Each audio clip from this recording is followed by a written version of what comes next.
বিসমিল্লাহির রহমানির রহিম। সুপ্রিয় দর্শক মণ্ডলী, আসসালামু আলাইকুম। বলজুর মিডিয়ার আরেকটি নতুন ভিডিওতে আপনাদের স্বাগত জানাচ্ছি। আমি সুমন আহমেদ। আজকে রয়েছি সিলেটের সবচেয়ে জনপ্রিয় পর্যটন কেন্দ্র জাফলং রোডে। আজকে বাইক নিয়ে যাচ্ছি জাফলং। পাহাড়ি আঁকাবাঁকা রাস্তা আর সবুজ প্রকৃতির পাশাপাশি উপভোগ করবেন দুই পাশের রাস্তার পানি। কারণ এমন একটি সময় জাফলং যাচ্ছি, এই সময় জাফলং পানি অনেক বেশি।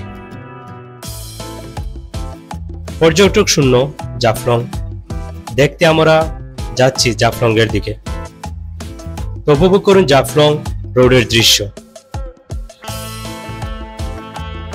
জাফলং যেতে যেতে কথা হবে, জানা হবে বাইক রাইড অভিজ্ঞতা। সিলেট শহর থেকে জাফলং প্রায় ৬০ কিলোমিটার।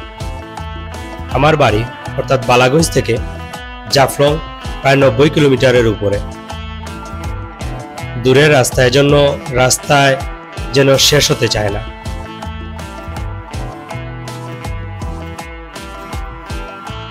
মাঝে মাঝে একটু রেস্ট নিয়ে চলতে হয়। আবার যখন আঁকাবাঁকা রাস্তায় বাইক চালাই তখন খুব ভালো লাগে। মাঝে মাঝে ট্রাকগুলো একটু ডিস্টার্ব হয়, এদের জন্য চলাচল করতে একটু অসুবিধাই হয়, তাই সাবধানে বাইক চালানো উচিত।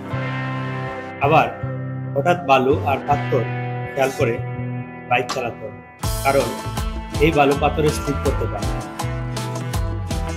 এছাড়া দারুণ উপভোগ করার মতো ছিল বাইক রাইড। পাহাড়ি আঁকাবাঁকা রাস্তা আর সবুজ প্রকৃতি অন্যরকম একটি অনুভূতি। যারা বাইক রাইড করেন তাদের জন্য সুন্দর একটি রাস্তা এই জাফলং রোড। শুধু এই পাথর বুঝে ট্রাকগুলো খেয়াল করে চালাতে পারলেই হবে।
ধন্যবাদ জানাচ্ছি সবাইকে এই ভিডিও দেখার জন্য। পরবর্তীতে আরো ভিডিও দেখতে সাবস্ক্রাইব করে সাথে থাকুন, কমেন্ট করতে ভুলবেন না। আল্লাহ হাফেজ।